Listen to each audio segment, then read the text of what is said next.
Okay, it is now 1:30. Let's call this meeting to order. This is the Oklahoma County Planning Commission, room 204, 1:30 p.m., May 16, 2024. Roll call, Eric? Members of the Planning Commission today are Mr. Rob Murray, Mr. Rob Talbot, Here. Ms. Denise Patterson, Here. and Mr. Greg Davidson. Here. We have a quorum. Let's move on. Item number 4, approval of the minutes of the previous meeting, April 18, 2024. Has everybody got a copy? Any changes, updates? Hearing none, I'll entertain a motion to approve the minutes. So moved. Roll call, Eric? Mr. Murray, Mr. Talbot, Yes. Ms. Patterson, Yes. Mr. Davidson. Yes. Motion approved. Eric, items 5 and 6 are sister items, is that correct? That is correct. Okay. The first item is just a general plat. It's basically what it boils down to is a lot split in this particular case. You'll see they have a 10-acre lot and a 7.1-acre lot. So the difference between this case and some of these that are similar to this, in this particular case, the property owner had done a traditional lot split. There is a 3-year time limit in which they can come back to do another traditional lot split. And they wanted to go ahead and move forward with the next split. So since they wanted to move forward before that 3-year time period came and gone, they had to go through the platting process. And so that's what we're doing today, is creating those two lots that you see, and it's going to be called Eden Acres. This is off of Waterloo, just east of Hiawassee Road. Can I interrupt you for a second, Eric? Sure. Just for the record, we are discussing and possible action to approve / deny general plat of Eden Acres GP 2024-04, and item number 6, discussion and possible action to approve / deny the final plat of Eden Acres FP 2024-03. The votes will be taken separately. Yes, so that's all the information that I had. The applicant is here if you have any questions. Okay, any questions for Eric? Okay, is there anyone here who'd like to talk in favor of this project?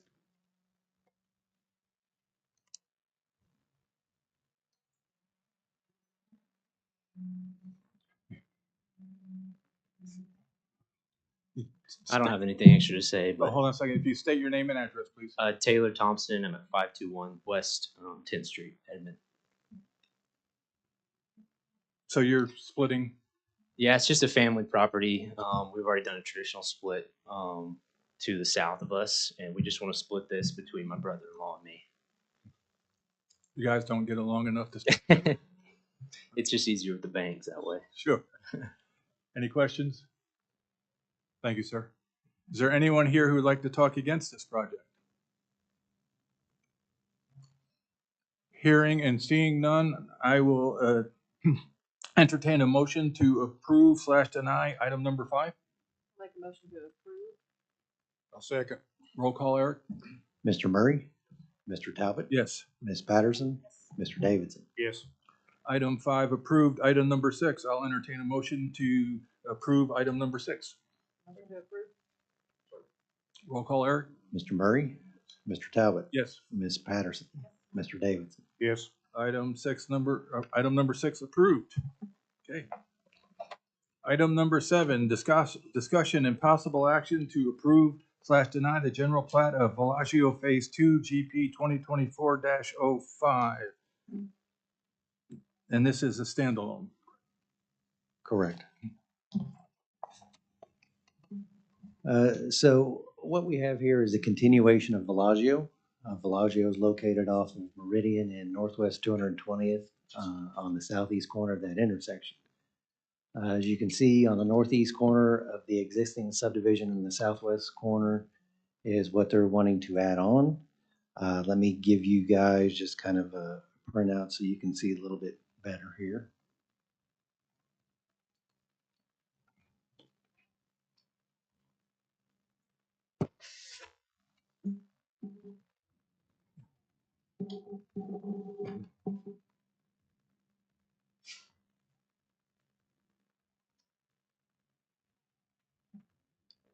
So what you have there is just those two separate plats, if you will, that's displayed in front of you, what each one of those will consist of. You have a total of 62 acres, 63 almost acres that's being platted, with a total of 57 single-family lots there in front of you.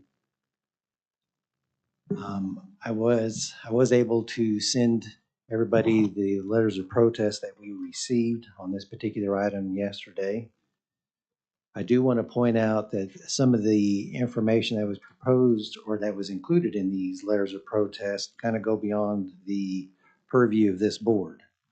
Really what we can take into consideration is the floodplain issue, absolutely, but the other issues as far as, internal irrigation or homeowner issues, as far as homeowners association issues, or what was originally guaranteed to the folks that move out there, that goes beyond our purview. So I just want to bring that to everybody's attention. But that's all the information that I had, unless you had any particular questions of me. So if I understand this correctly, the lot sizes and everything, that was already addressed years ago, and we're just now plotting that area. Right, so the original PUD of the first phase of Bellagio was done quite some time ago. This additional piece that was added on, they came back with a separate PUD document back in 2018 that was approved at that point. So the zoning and everything is in place. Really what we're here to discuss today is just the design of the subdivision itself. Lot sizes, if that's a concern, sure. The floodplain issue on the east side, those are things that fall under the purview of the planning commission. So do we have an issue with the floodplain issue on the east side? Well, obviously, yes, it's an issue, but at the same time, this is something that will have to be figured out by the engineer. More than likely, if this design is approved today as it stands, then we'll move forward with floodplain development permit. We'll probably have a floodplain development permit case that will be in front of you guys earlier. They're going to have to do the engineering to see how they want to handle that issue. Obviously, that's a pretty big chunk of 100-year floodplain that's there, but there are numerous techniques that they can utilize to basically shrink the floodplain down to where it's not a big as issue as it is today. Now, I will say, a lot of the information that was included in the letters, the only thing that I can speak to from a county perspective is, there at that intersection of 220th and Portland, that is a common intersection that is underwater that we close down quite frequently. I can definitely speak to that. I know that that whole area back to the east of this development, during heavy times of rain or consecutive days of rain, absolutely, it's underwater. And so those are obviously issues that they're going to have to prove to us with engineering that they can resolve for that northeast corner, especially to be in place. I do have a copy of the letters of protest and everything that I sent to you guys if you would like to look at it additionally. Anybody need to see them? Look at it. Okay. Any other questions for Eric? Stacy, have you had a chance to look at this? I've looked at it some. They're gonna have to do some compensatory storage somewhere to replace this floodplain, or there's other techniques. I haven't heard or talked to them about what direction they're gonna go with that, but we'll definitely get into that in the preliminary plat stage. Yeah, this is just really just the Right. overall design. So just for everybody that's here, there's another step that we're going to get into moving forward if this design is approved today as far as drainage calculations, floodplain development permits. So I don't want anybody to think that if this design is approved today as is, that, that's it. There's still additional steps. Okay, is there anyone here who'd like to talk in favor of this project? Good afternoon, Mark Zitzau with Johnson and Associates. Address is 1 East Sheridan Avenue. I'd like to start out just by noting and reiterating something that Eric just mentioned, which was our PUD that determined lot sizes and our bulk standards. That was approved a couple years ago. And so really what we're here today to figure out is whether or not the plat conforms with the subdivision regulations and the PUD in place. We understand that the next phase of this process is the preliminary plat, and that is when all of our detailed engineering analysis and study begins. If through that process anything is determined to be insufficient, not work, or staff has issues, we of course understand we'll have to address it and do whatever we need to make sure it's in compliance so that none of the flooding is exacerbated or made any worse than the existing condition. So we received the protest letters last night, as you all did. If I may, I'll pass this around. In the protest letter, there was an image of the original master plan for Bellagio that was mentioned. It could be a little hard to see, so we brought one that's just slightly larger. We need to make any motion or anything? Thank you. So last year we filed a PUD, and that PUD sought to have some form of townhomes, smaller lots. And through the discussions with the Planning Commission and the neighborhood, we had multiple conversations. It was determined that the location that we sought that product was not desirable by the Bellagio neighbors. So through that, we went back and forth, and that culminated in a final meeting where we went back with a master plan.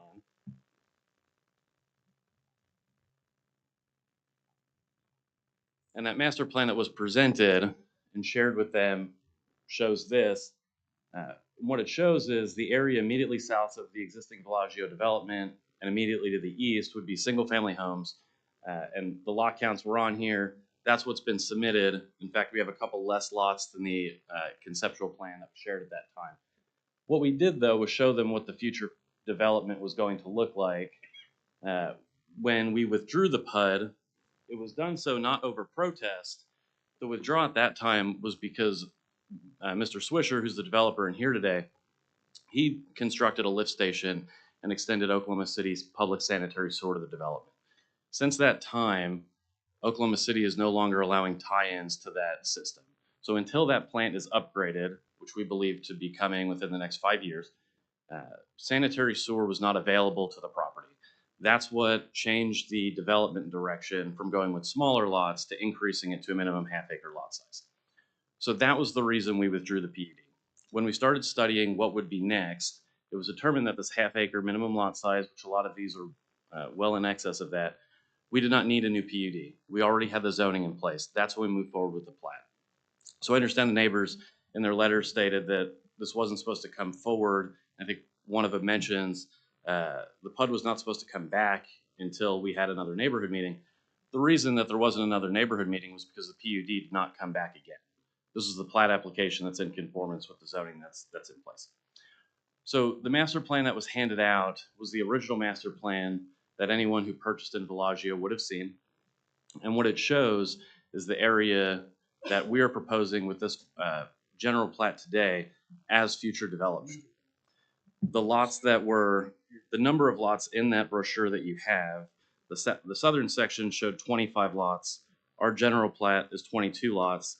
And then the eastern portion showed 35 lots. We're proposing 35 lots. So Mr. Swisher's intent was always to develop this section of the property. And we've now corrected it based on feedback we heard from the neighbors. We've added another entrance to the north. We've eliminated development on the west side of that pond, which was one of the larger concerns from the last PUD application. And then we'll be taking our construction access off of Meridian. That was another concern that they had, was construction traffic would be coming through the existing neighborhood. And Mr. Swisher did not want that either. So with that, we're happy to answer any questions. At the end of the day, this is a continuation of development at Bellagio that Mr. Swisher has sought to do since the very beginning. We believe it's in conformance with the PUD, and your subdivision regulations, and all of those future studies will come back before you. With that, we're happy to answer any questions. If there's concerns about septic, Kevin with Red Dirt Septic is also here. He'd happily address any questions or concerns you might have over the private septic systems. So where would you put the construction entrance? So the construction entrance will be south of the pond So it'll come off of Meridian, and so it'll come in south of the existing lots. If I can point on this. Sure, just don't touch it because It'll have to come down in this area, and that'll come south, so we're not cutting through that. right, and then the other side, obviously, you'll just use the entrance you're gonna build, so. Correct. So that keeps construction traffic out of the neighborhood entirely. Any other questions? So all these lots will have private sewage, private septic? Correct. Okay. And that'll be in conformance with all county and DEQ regulations.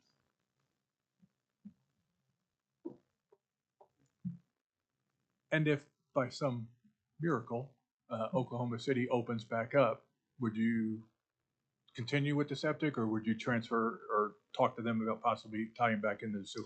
If Oklahoma City opens it back up, which we anticipate they will, it's just not in time for this development, the rest of the development is anticipated to be back on public sewer.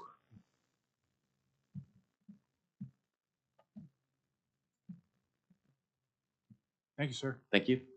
Anybody else here who'd like to talk in favor of this project?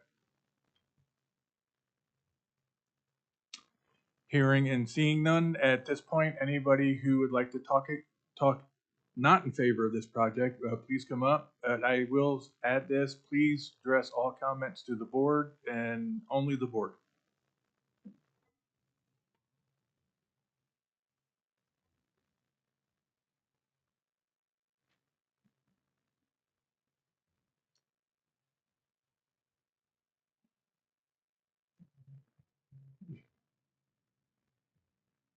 We don't. I'm Angela Zayas from 4190 Paloma Circle. I'm Lisa Noel, and I live at 21553 Bellagio Drive. Christina Stubbs, 4231 Paloma Circle. We don't have a plan here, so we'll just see how this goes, but I'll start and then pass it on as we need to. I think we all came in at different times to the neighborhood, so have some different stories about what we were told regarding the future development. So I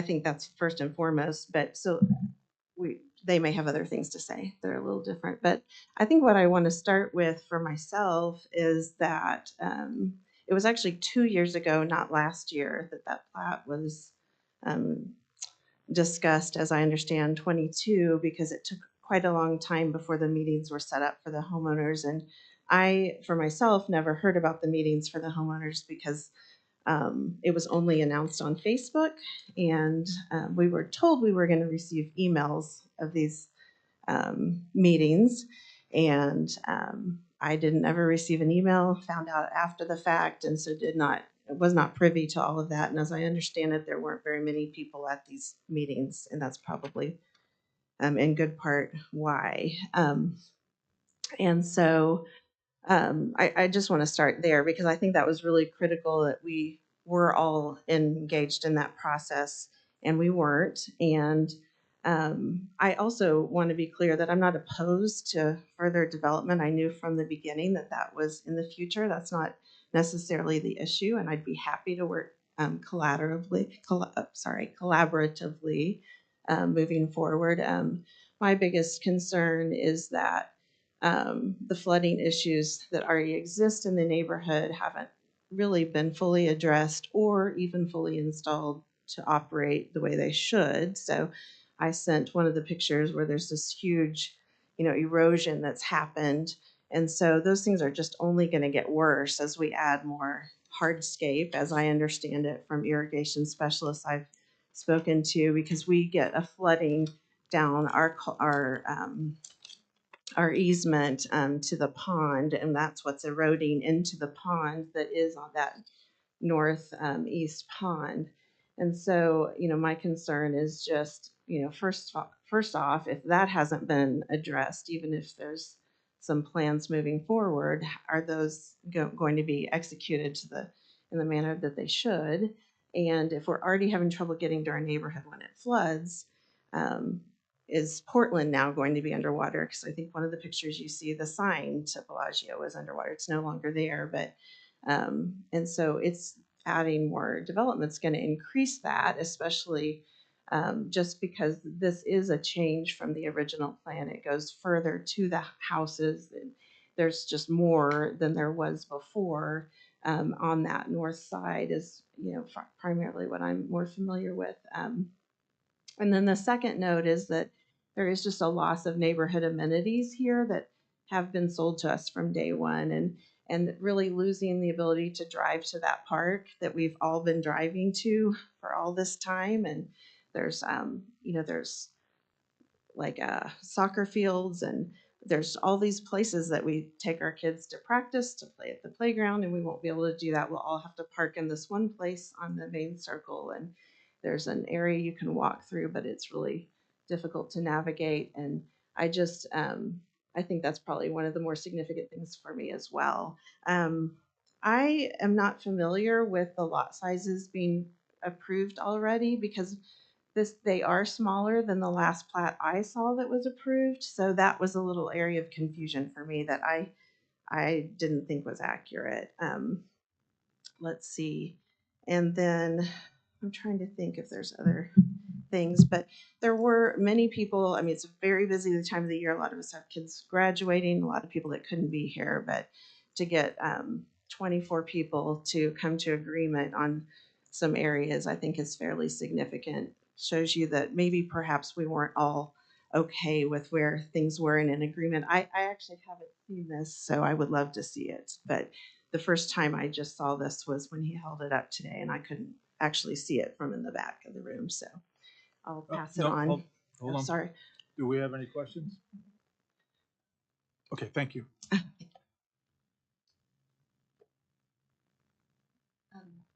If you could restate your name and address again, please. Yes, Lisa Noel. I'm at 21553 Bellagio Drive. Like I I didn't get a chance to submit any photos quick enough. I felt like, could I show you a photo on here? This is what I was presented whenever we bought our lot. Show it to Eric. Mr. Eric. This is what I received, and we bought 2 lots, and I'm worried about my neighbors. They're going to be underwater. I'm going to kind of show you where I am. You can. And Yeah, I'm but not just- touching. Yes. We have these 2 lots right here. And this is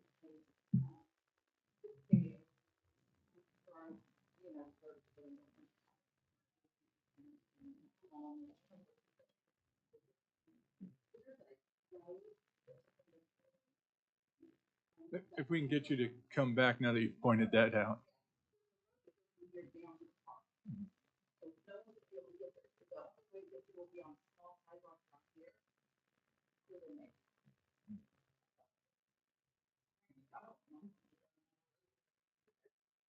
But at least they're safe. But I'm worried, like whenever these people, then I'm all about capitalism. I want people to make money and be safe and have a great life. But I'm worried, like, what do I say? Like, yeah, I was at the meeting and you all let them build a house, and my house is underwater. And I know you can bring dirt in, but once you do bring dirt in, then the water rises more, and that puts more of us at risk. And Portland already shuts. I mean, what does ODOT think about this? Like, I don't know, where's the water gonna go? It goes on both sides. It goes in that whole area. I'm just worried about, like, how do I deal with any family? Like, yeah, we have a beautiful neighborhood, but your house is gonna flood no matter what they do. There's just so much water. We've seen it happen twice just in the last 5 to 10 years. And we've submitted photos as well. And it takes the hill bills that are right behind my house, takes them all the way, they flood so far and out, all the way past the farm, half a mile away. And then that makes it so there's more debris in the road.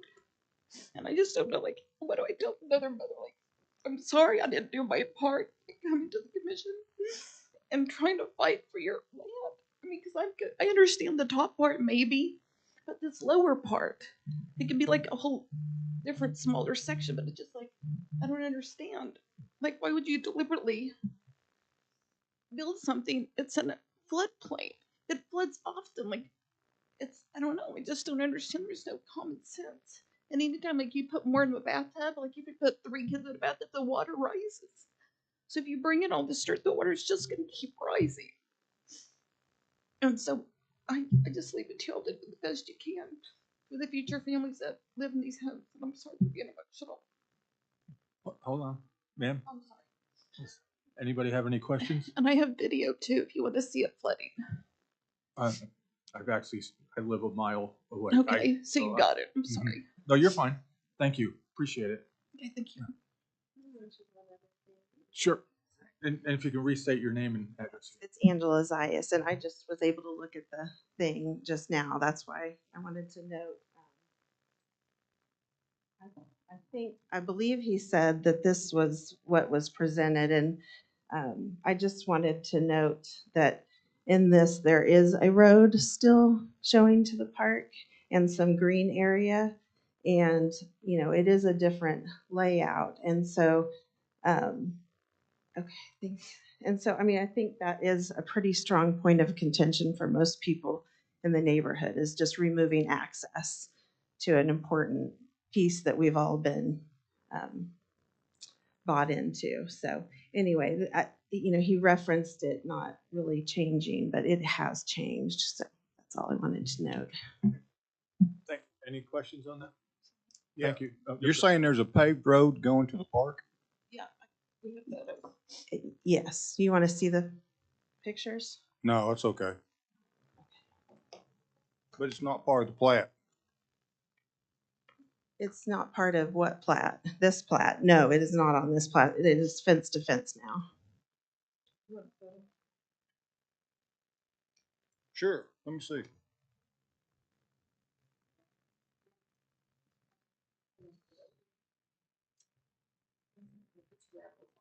That looks like a gravel road.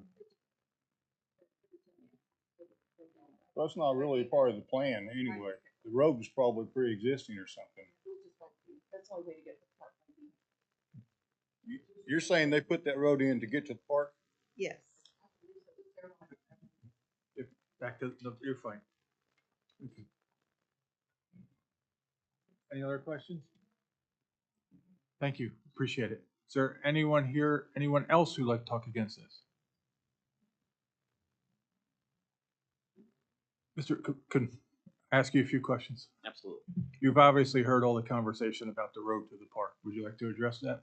Sure. So I'll first note that the park is on Mr. Swisher's property. It is not part of the Bellagio neighborhood's plat. So what's been built there was done so with the intention that it will become the overall master planned communities park. So it's a gravel access road right now. We will have access to it. That'll be worked out by the time the final plat occurs, whether that comes through what is the new common area detention facility along the eastern side, or whether an access easement occurs through that first lot where it exists today. So access is not being taken away. The park is still planned for additional improvements in later phases. But that was not a platted public street or private street at any point. It was a gravel access road to get back to the park and the ball field that's there. And I know it has no bearing on this, but I appreciate you clarifying that. Sure. And then I'll note that the same thing in the pictures that were handed out. The erosion that's occurring is erosion that, again, is outside of the Bellagio neighborhood. So improvements that were done with that neighborhood ended at their property line. So when they're seeing erosion, it's not within the neighborhood today. It will be improved and upgraded to county standards if this plat is approved. Is the flooding issue been addressed that the lady was talking about? Possibly flooding her home? Well, I think there's general concern about flooding on Portland in the area. Our next step is to do our flood studies to ensure that what we're proposing works, which will then be reviewed and potentially approved by the county. Thank you, sir. Thank you.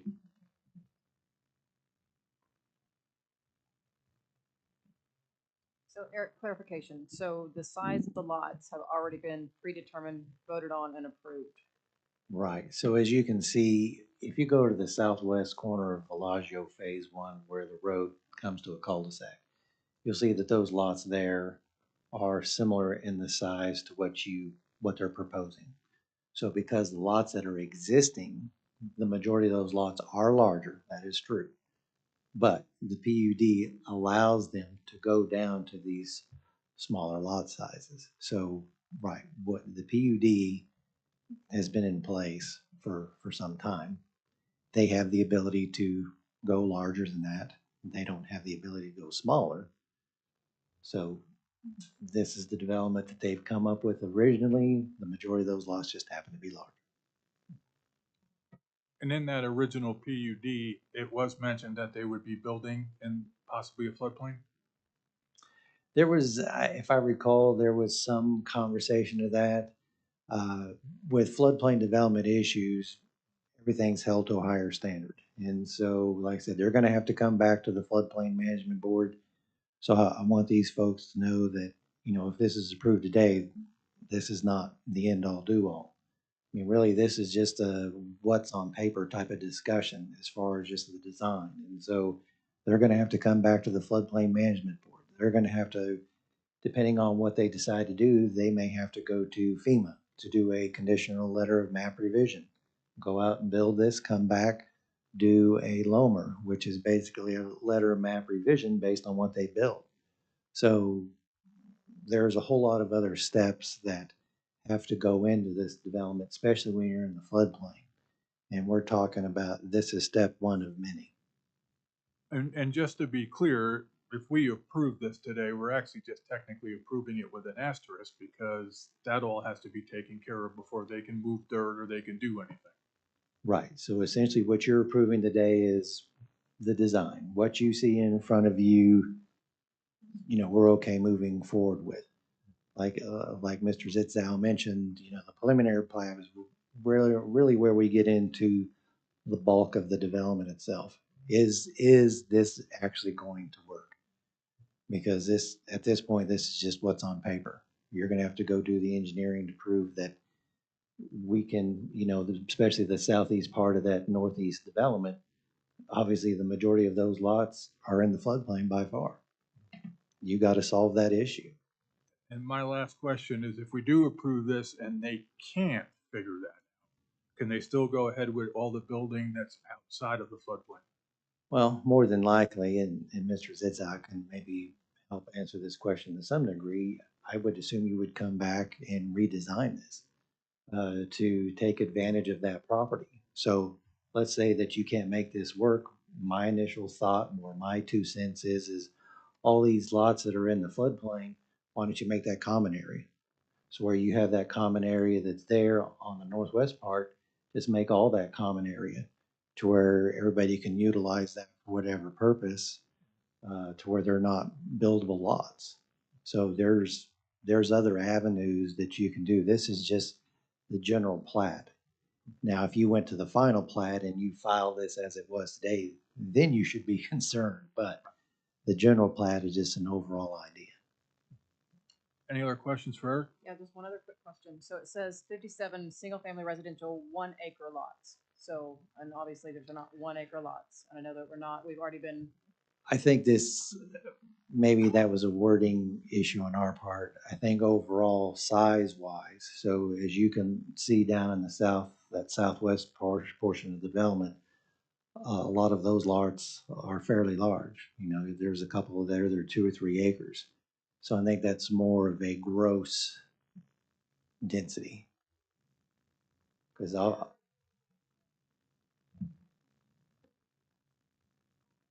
I can't speak to that. Maybe Mr. Zitzow can speak to that better than Yeah, I think the 1 acre takes into account the gross density or the average lot size with the common areas that are all included. The smallest lot size is 0.52 acres. A lot of them do hover in that 3/4 of an acre, but there are some that are at or over an acre. I mean, that one that's on the southern piece you can see. And I'll just note real quickly, the substreets showed that there was always intent for these areas to be developed. And to Eric's point, if we get through engineering and it's determined that this isn't viable, because at the end of the day, our firm stamps and signs these plans. So we don't want the liability of homes flooding any more than the county does. And in some ways, we want to make sure we don't do that because we're the ones liable for any damages later. And so if that was to occur, then we would resubmit a general plat for the areas in which we can't develop to reconfigure the lots. Any other questions? Yes, Marquita?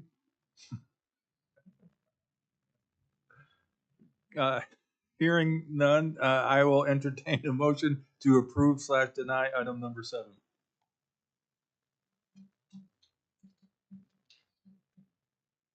I'll make a motion to deny.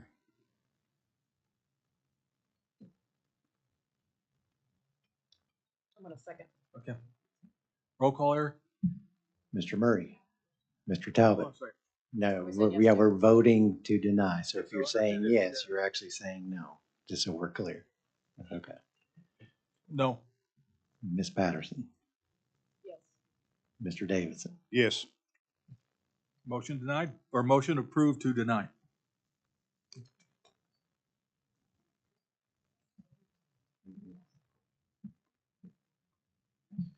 For clarification purposes, can we get a reason from each commissioner in terms of from the subregs of the zoning code as to the reason for the denial?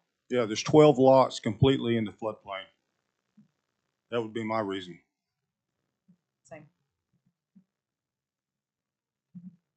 I voted, so, yeah, same. Thank you. You're welcome. Okay, item number 8. Discussion and possible action to approve / deny a special use permit in R2 Rural Residential District SUP 2024-01. Eric? yes. Let me get my file here.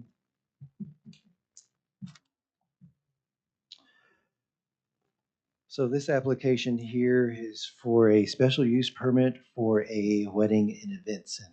This is located off of Northeast 164th Dobbs. Dobbs and Northeast 164th serve as the dividing line between unincorporated Oklahoma County and Luther. So Luther is to the north and west of this particular piece of property. Currently, the property is zoned R2. They're asking for the special use permit, like I mentioned, for the wedding and event center.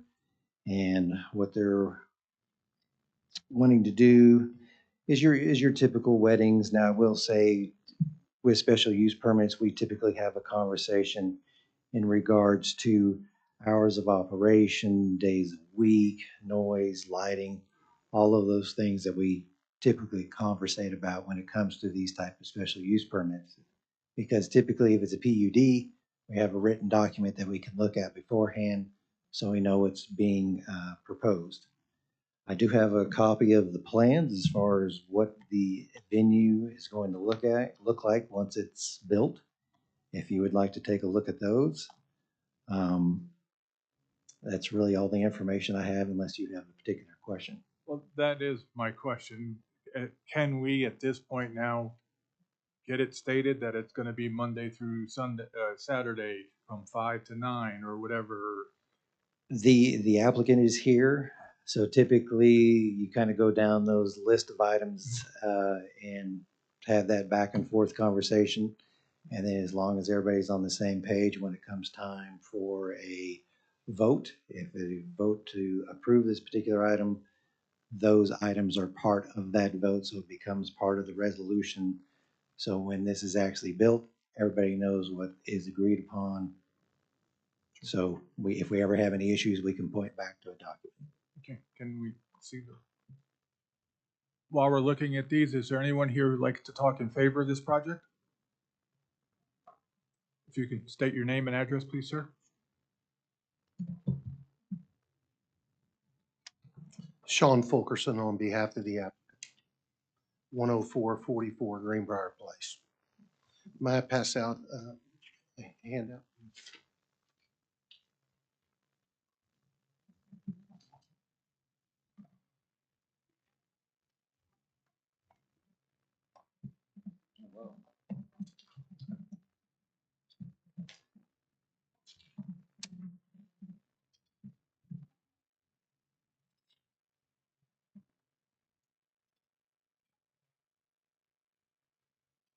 Thank you.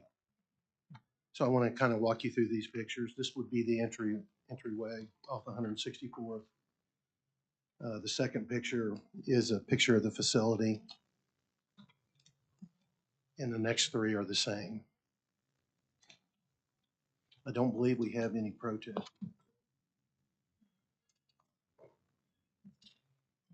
We own the surrounding property also, so there wouldn't be any effects on the adjoining landowners as far as lights or noise.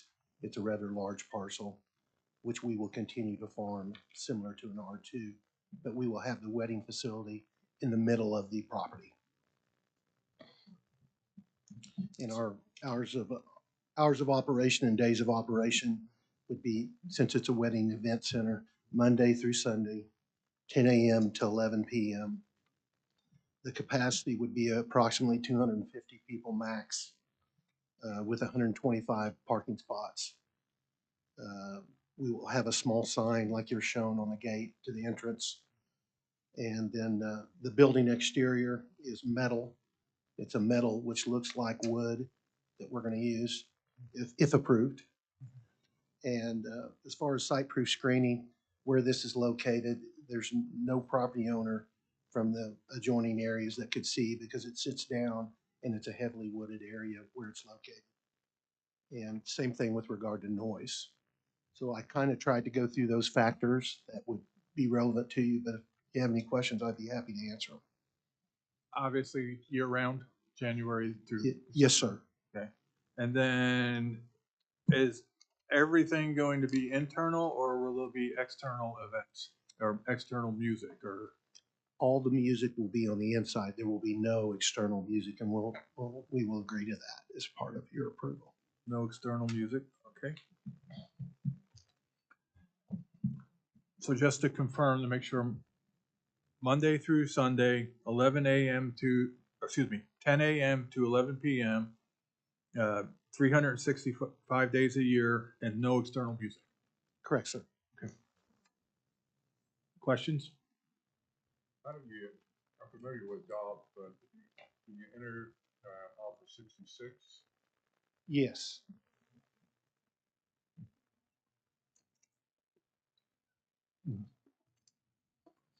And Stacy, we don't seem to have any issues from the county side? Not on this. Thank you, sir. Appreciate you. Thank you.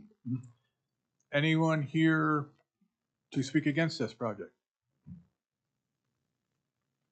Hearing none.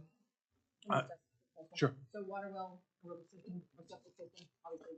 I'm sorry, I'm hard of hearing. Water well and aerobic system. Yes, ma'am. Okay, no city. Okay, so then I will make a motion to approve item number 8, the special use permit and R2 Rural Residential District SUP 2024-01 with the notification that they will be open from Monday through Sunday from 10 a.m. to 11 p.m. They'll be open 365 days a year, and there will be no external music. Okay. Sure, 250 people capacity and 125 parking spots. Roll call, Eric? Mr. Murray, Mr. Talbot, Yes. Ms. Patterson, Yes. and Mr. Davis. Yes. Item 8 approved. Item number 9, discussion and possible action to approve/deny a zoning change from CG Commercial General District to I Industrial District Z 2024-01. Eric? Yes, this particular application is located off of Southeast 15th and Peebly Road. I know Mr. Davison is familiar with this particular piece of property. The property itself has been zoned commercial since the 70s. If you go to the next slide, this is just kind of a wider view of the area, but the application in this particular case includes the area that's been highlighted, but then the area that's kind of around it to the south and east. So I just want to make sure that we know all the property that's being considered here. Basically, what the applicant wants to do is a continuation. So if you go back to the previous, you'll see that there are some personal storage structures that are currently on the property. They're wanting to add additional storage structures. Also want to have the ability to do kind of like those industrial warehouses to where they have, they build a fairly sizable building, then they kind of cut it up into different suites. Possibly there is also a request to have an RV park. Now, so I did contact Mr. London, and I just want to make sure that we're clear here. RV parks are allowed in the current zoning as it stands today. So I just want to make sure that Mr. London is aware that if he wants to do RV parks, he can remove some of this property from the legal description if that's so what he wants to do. I just want to be clear that he can do RV park today. If he takes it to industrial, he will not be able to do an RV park in industrial. So I just want to be sure that was something that he mentioned in his application in the future. I tried to contact him by phone. I had left a message, so I just want to be clear on what we're discussing here. But that's the application. That's what he's wanting to do on this particular piece of property. If you have any questions for me, I'll be happy to answer those. So going from commercial to industrial, what would he now be able to do that he can't do today, that even if it's not in the application? So that's a wide array of stuff. Yes, I mean that opens it up to a lot of things. Now I will say, commercial general is our most intensive commercial. Really, what he's wanting to do that won't allow him to do it in the current commercial is outside storage. So one of the things he wants to do is RVs, boats, those sort of things to where those aren't in a building. So more than likely, from my understanding, he's going to have an awning, a covering over those to where they're still visible for passerby to see. So they're not stored indoor. Commercial, general commercial requires everything be indoor. You can't visibly see it. So that's the main request in this case, is he wants to have the ability to do outside storage. But like you stated, with industrial, that opens it up to a whole other slew of issues as well, or just other things that you can do on the property if he decides to sell something in the future or a portion of this property. Is this the same applicant that attempted to do this on 29th Street a couple months ago? No, this is somebody completely separate. It's the same situation, sounds like. To some degree, yes, you're correct. On that, Industrial does cover a wide range of things. right, it does open it up to many things, but you're correct. On that particular application on Southeast 29th, it was zoned urban multifamily at that particular point in time. He just took some of that property, rezoned it to industrial. He is developing it as a storage, but the industrial in his case, just like this one, is to allow him to have outside storage of boats, RVs. Which he cannot get under commercial. Correct. Is he aware of the PUD process? We made him aware of the PUD process. Yes, sir. I think the thought process, and I don't want to speak for him, but I think the thought process is commercial general, like I said, is our most intensive commercial. Now, obviously, everything's indoors. Really, only thing that he's wanting to do based on his application, and I understand the concern here is future uses, but his application is the same as that one, is just outside storage.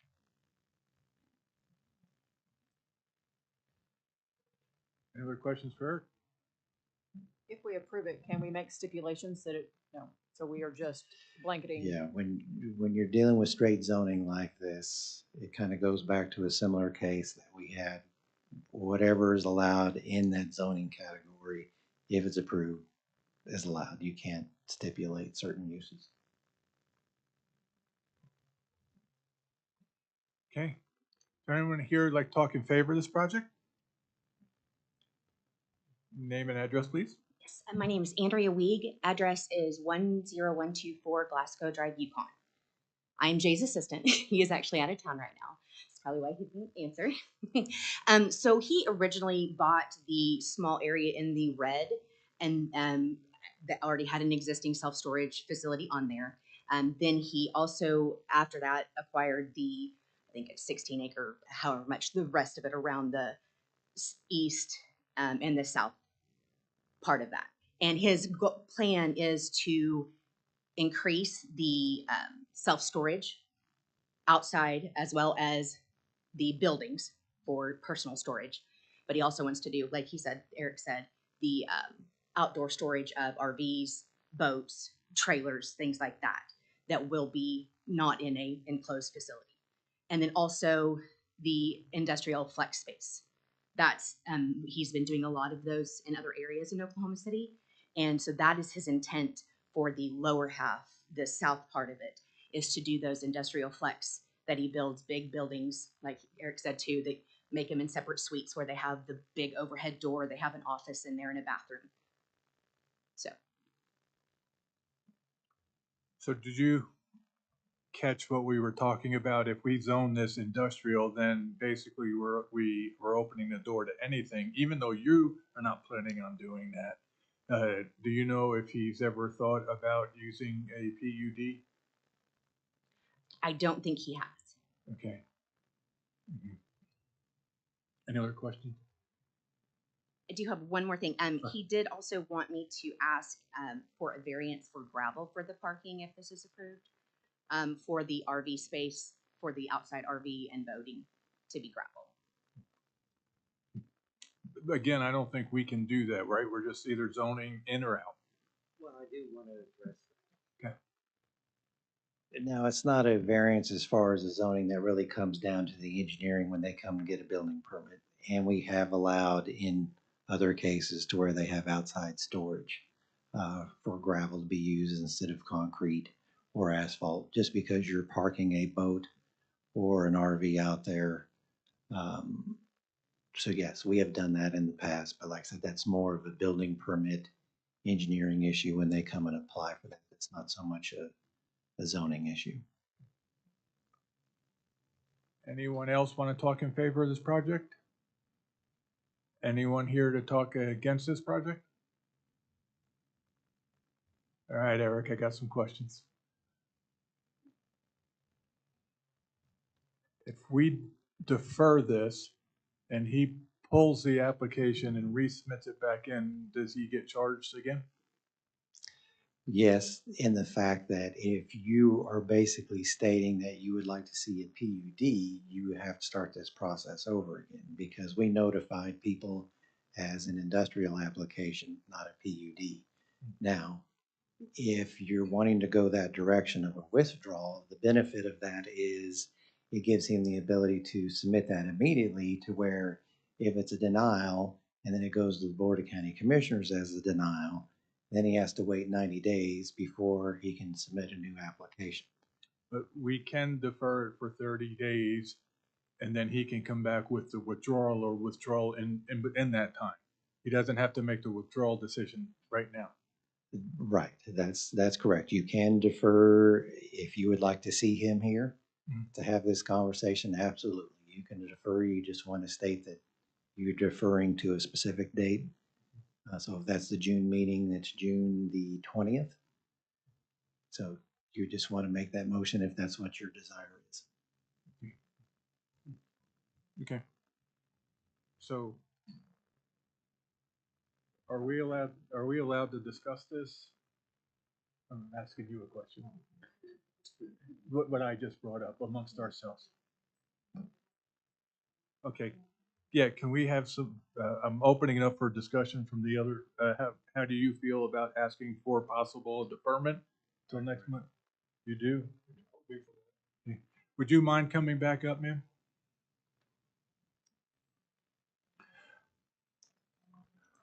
What we are suggesting is that we defer this item to next month, to the next meeting. At that point in time, in the meantime, Eric can, when he comes back from vacation, talk with Eric and talk about the options that he has. If he continues forward and we deny it, because it opens everything up, then he's got to wait 90 days to reapply. If he withdraws it and then submits what we call a PUD, he can do that immediately. There may be charges, or there is charges both ways. So are you okay with us deferring this till next meeting? Yes. Okay, thank you. I'll entertain a motion. Roll call, Eric? Mr. Murray, Mr. Talbot, Yes. Ms. Patterson, Mr. Davidson. Yes. Okay, item number 10, discussion and possible action to approve/deny a zoning change from R2 rural residential to R1 acreage residential district Z 2024-02. Eric? Yes, this is an application that was before the commission some time ago. But at that particular time, it was a much different application than what is being proposed today. At that particular time, they were doing a PUD. They were proposing approximately 590 single-family homes.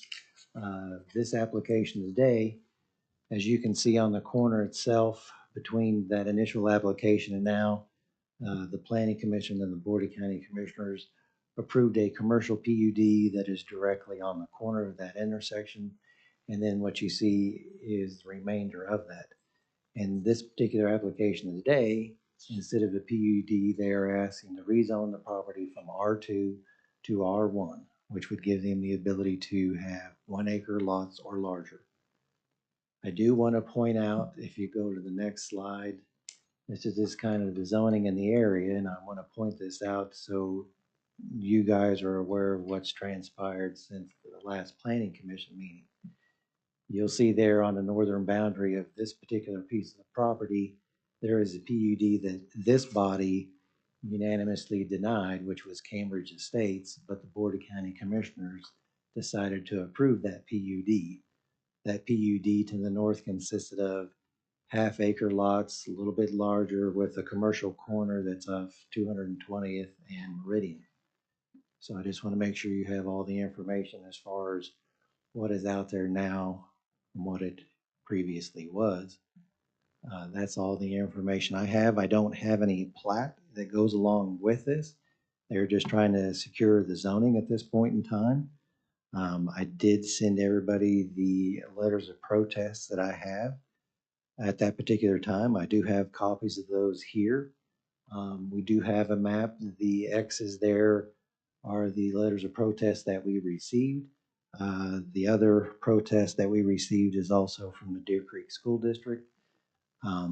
Again, I have those if you would like to look at those further. Again, they are going to have Deer Creek water to this particular piece of property. And I would assume they're going to have either traditional septic or aerobic type of systems as far as waste treatment on the property. That's all the information that I have, unless you have any questions of me. Questions for Eric? Sir. Thank you, Eric. Someone here who'd like to talk in favor of this project? Good afternoon, Mark Zitzow with Johnson and Associates. Address is 1 East Sheridan Avenue. Before you is a straight rezone application. Eric mentioned last week the Board of County Commissioners approved half-acre lots to our north. We're twice that lot size. You can tell based on the application earlier for Bellagio, the case that was approved last week, this is a growing area. It's a desirable area. My client's seeking to bring another lot size option to this area. The development to the north has half-acre covered and believe will fulfill that desire in the market. We believe there is still significant demand for the 1 acre lot size, which is why we brought this application forward.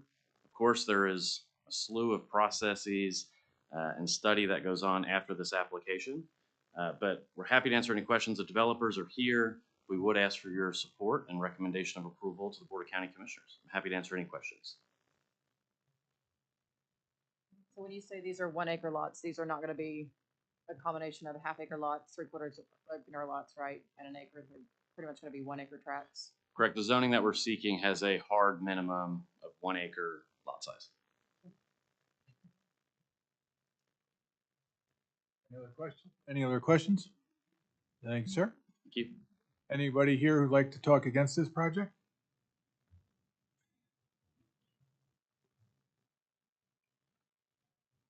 Name and address, sir? Good afternoon, everybody. My name is Jason Perez, 20701 North MacArthur Boulevard in Edmond, and I'm the superintendent for Deer Creek Public Schools. Feel like I was just here yesterday, so I appreciate your time once again. I won't bore you with the same information that I brought up previously. Obviously, this is a desirable area. One thing I would like to mention, in particular with where this rezoning is being suggested, is the complexity of that area as far as the school district goes. Within that space, we have the high school directly across the street, which has 2,200 students. We have our Deer Creek 4th, 5th grade center, which has 1,200 students, which is on Covell, close to Meridian. And then right next to that school, we are constructing a brand new middle school, which will open in 2026. And that will probably have approximately 1,000 students to it to begin with, and then grow from there. So traffic right now without the middle school is a nightmare. And so I have big concerns about increasing the density of that area at all. And I recognize that, and I appreciate this body denying the request for the PUD that was then overturned by the commission. And I will say this right now is that there are 1 acre lots available in our area. There's not a need for that. We have all sorts of housing sizes that are available. So this isn't something that's going to benefit the community in any way whatsoever. There's a lot of concern, which I'm sure was brought up in the protests, about water usage and about the fact that with the commission recently overturning your decision, that's increasing significant density to our area, and we're not prepared for that. Our roads aren't prepared for that. Our schools most certainly aren't prepared for that. Oklahoma City isn't really helping us out either with their constant changes to rezoning and dense housing that they're providing in our area. The reality is that this is all going to come crashing back down on our kids, and the fact that we cannot bond as quickly as other districts. And so our ability to build houses, or our ability to build schools, is not going to keep up with the amount of houses that are building in this area. And I would just ask for your consideration once again on this. And I just thank you for continuing to look out for our community and our children. Any questions?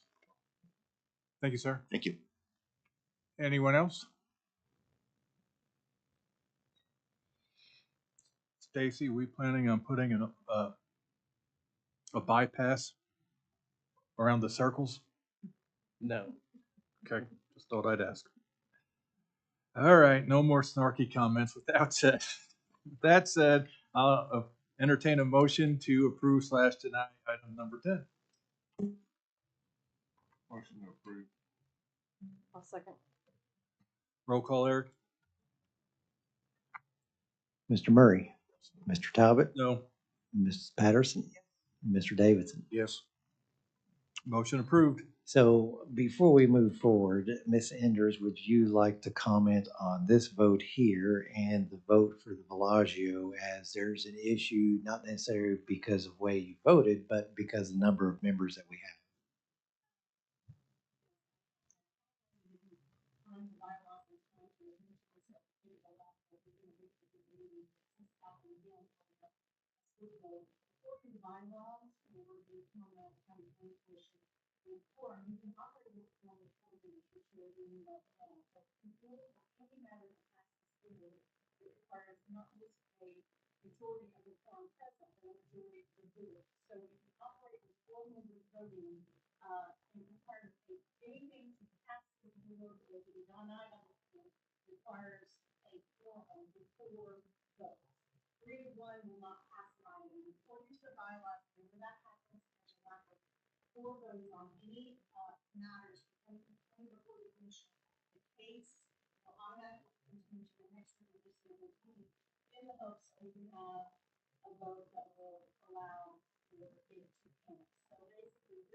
Seven.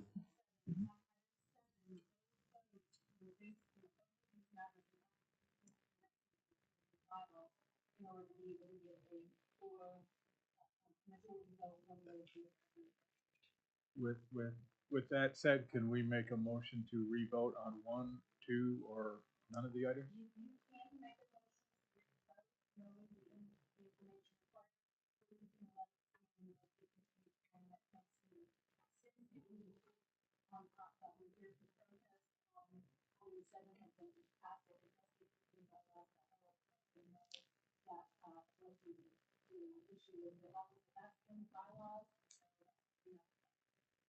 And if that's the desire of the board, I have no issue contacting those folks so they're aware. And just clarification, it will not go up to the county commissioners, right?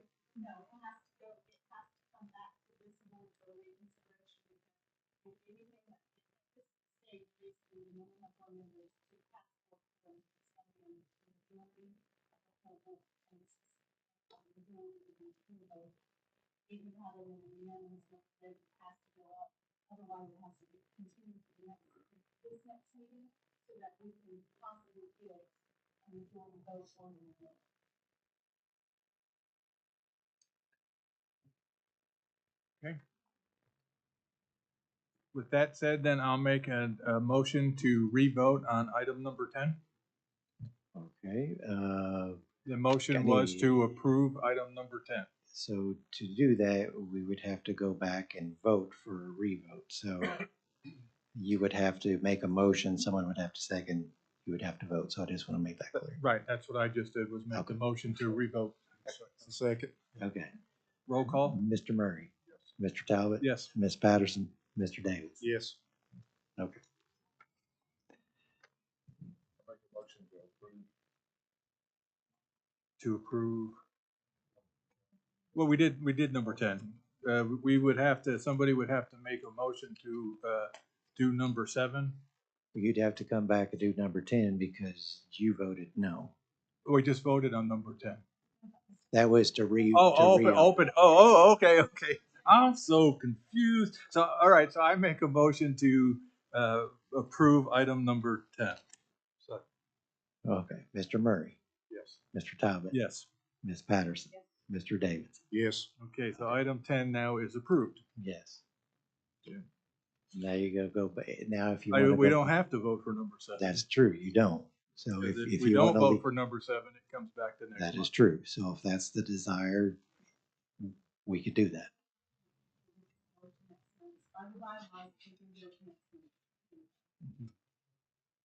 Not that I have any concrete proof, but I don't know that that vote would change, but if somebody wants to make a motion, they can.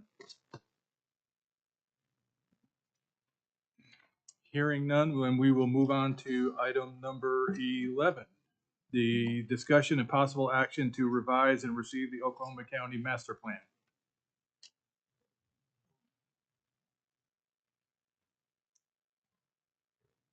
So I sent the survey to everybody, but let me hand you out a copy first.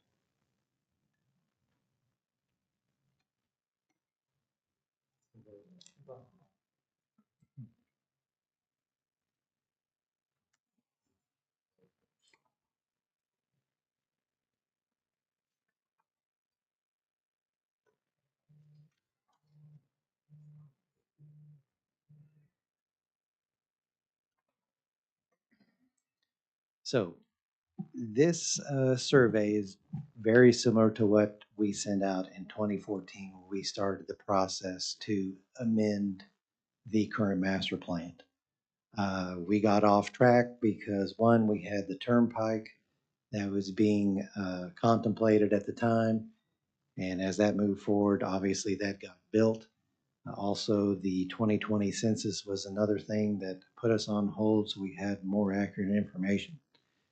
So now, today, we are in the process of starting the amendment or revision to the current master plan. And this is the first step. I sent this same survey not only to the Planning Commission, but to the Board of County Commissioners. Just some additional information since that time. The county has awarded the master plan contract to Guernsey just yesterday, actually, at the Board of County Commissioners meeting. So I actually sent this survey to them just to get some input from them. But the point of all of this is just to give you an opportunity to say that the questions here are good questions, or if you would like to remove a particular question, or if you would like to add any questions, is the point. And what we're trying to do here is obviously get input and use this survey as basically the foundation moving forward for the master plan. So what's going to happen is the staff here is going to send out this survey to 500 random households in the unincorporated area of the county. Once we get these surveys back, we will compile these surveys. We will make a report, and we'll use that report as the foundation. So we're doing all this internally to help save money on the master plan. Based on our calculations, by doing this ourselves, we're going to save in the neighborhood of $100,000. And then we're going to bring in the consultant Guernsey once this process is done. So more than likely towards the middle of 2025, we will bring them on board to move forward with public meetings, other surveys that may be done electronically. But the purpose of showing this to you today is just get your input, what you think about the questions, if something needs to be deleted, something needs to be added, general conversation.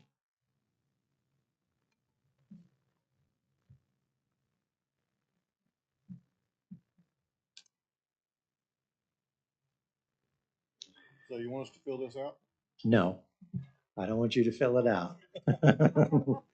I just want you to read it to see if you think the questions are good questions, or if you think there's a couple of questions that should go away, or if there's a couple of questions that should be added.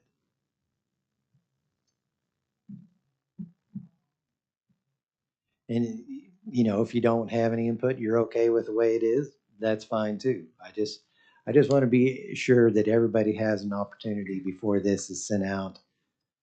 There's no sales tax question in here, is there? No, there is not, because we don't collect sales tax. Oh, I didn't know if you wanted to start. Yeah. Well, I'm sure the county commissioners would love to start, but that takes more than you or me. Are we gonna start, so 500 people? Yes. So typically, in the past, when we've done this, we've gotten a response rate of 30%, which is in the neighborhood of 150 responses, which makes it valid. So we're just trying to do what we can to collect information, to move forward, to have discussions, how we move forward with public meetings. This is a really helpful tool, especially when we have our first public meetings. Typically, we have one in each district to kind of kick off this process. More than likely at that point in time, like I said, it'll be 2025 once all this is done, but we'll have our consultant on board. We'll have other electronic means to have the ability for additional input at these meetings. And if possible, we'll even send out a different type of survey to capture more information. But this is really the first item to introduce the folks of unincorporated Oklahoma County, to let them know, you know, hey, the county is looking at this. We want your input, and we're going to use this as our starting point of having all these discussions. So consultants come up with the master plan? So the way the master plan works is we take this information as the foundation. So what I mean by that is a lot of times you can see these questions that are here based in the past. There's a lot of concern about density, housing density as an example. And so we take the results of the survey to then go to the public with public meetings to have discussions. Whatever those discussions, whatever is flushed out of those discussions, we then move forward with the authoring of the master plan. So the consultant, sure, they write the master plan, but that master plan is based on information that staff provide, but also the general public. They don't work independent of us. They just have the ability to sit down with us, take that information and write it, because as staff, we just don't have time. And then you can change it or whatever you want to do. Absolutely. We're gonna have. Marquita may add something. Absolutely. She likes adding stuff. But I mean, at the end of the day, we're gonna have rough drafts. We're gonna be in front of the planning commission with those drafts. Many times we're gonna have the ability, I think the plan is to set up a home page for the master plan with the consultant, to where people can go to that homepage to keep track of everything that's going on with that process to where they can read the same drafts that you're reading and provide comments of, I like this, I don't like this, to where the goal is to come to some sort of consensus. Obviously, we have this barrier to where the folks that live out there don't want to, they don't want to see the type of development that's being proposed. Obviously, there's a flip side of that coin that a developer or anybody who buys a piece of property, there's a reasonable expectation in which they can develop that piece of property. So the plan is really to come to some sort of consensus on how everybody wants to move forward. As staff, I'm not here to dictate anything. I don't live in I don't live in Oklahoma County. I live in Cleveland County. So sure, I work here and I help facilitate all this, but I don't live in these areas, and I'm just staff. I'm just here to help provide information. So that's kind of our role in this process, and really the Planning Commission and the Board of County Commissioners are going to be driving this. There may be even, depending on the time frame that we have with the consultant, we may even put a steering committee together to have even more conversations about this. Because obviously, this area here has always been contentious out in Deer Creek as far as development, no development. Now you have the turnpike on the east side of the county. What does that mean? So obviously, there's a lot of things that are going on that we're trying to incorporate. The current plan is 16 years old and is outdated. I think many of the ideas that are in that plan, I think the general public still want to move forward with. But at the same time, there's a lot of things that have changed. So I think it's adequate. If you make it too long, people throw it away. Right, and that's one of the goals is why is it's short as it is so people can sit down and look at it quickly, answer the questions, but it's not so long to where they just look at it and like, I don't want to mess with this. So our homework assignment is to go through these questions and give we're gonna have a poll and see who comes closer to the exact yes and no's for each one. Would you like more or fewer single dwelling? Okay. Yeah, I'm going 90% less.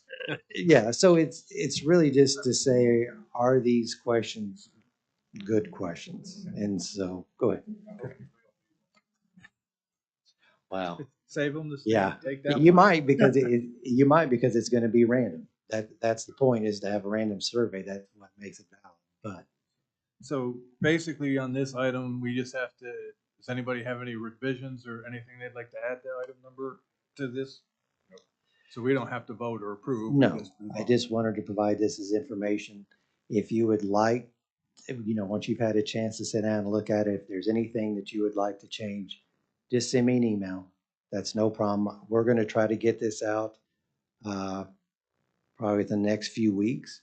So maybe by June 15th. I don't have that kind of time. June 15th, if you'll email me back anything. You can sit there and say if this is good as it is, or these questions I'd like to add or take away. So respond That by way, June 15th. yeah, that way I can bring this back at the June meeting on June the 20th and solidify it and send it out from there. Awesome. Item number 12, we make any money? Some, but not enough. No. Anybody have any questions on the fee fund report? If not, I'll make a motion for us to receive the fee fund report. Pretty color, except when it comes to Yeah. I mean, we're still up. I actually, to be honest with you, I was kind of surprised in April we had the jump that we had. Now, why that is, I think most of that is commercial related. Right. I think most of that is commercial related.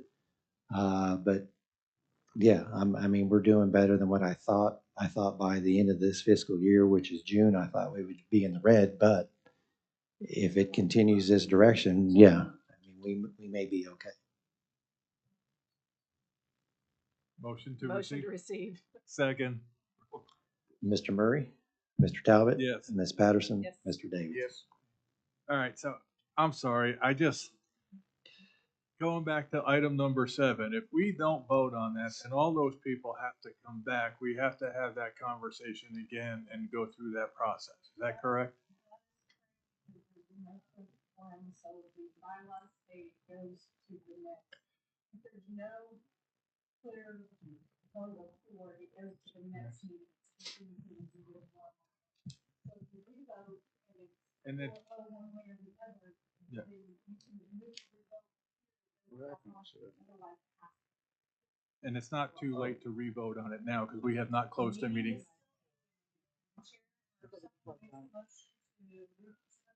Someone said yes. Okay, I make a motion to reconsider and re-vote item number 7. I'll second. I called them. I was trying to get through security at 1:30, and yeah, they said they let them know. So they approved the very first one. Yeah. Were you the gentleman who sent that letter? Yeah. They said they were gonna come.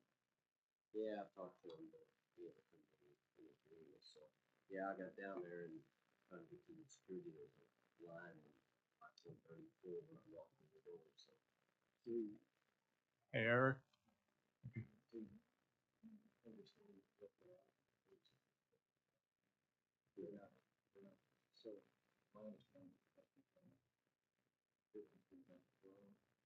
Well, I own this property next to it. Easement goes through that. So they put the road and out. Yeah, you see that.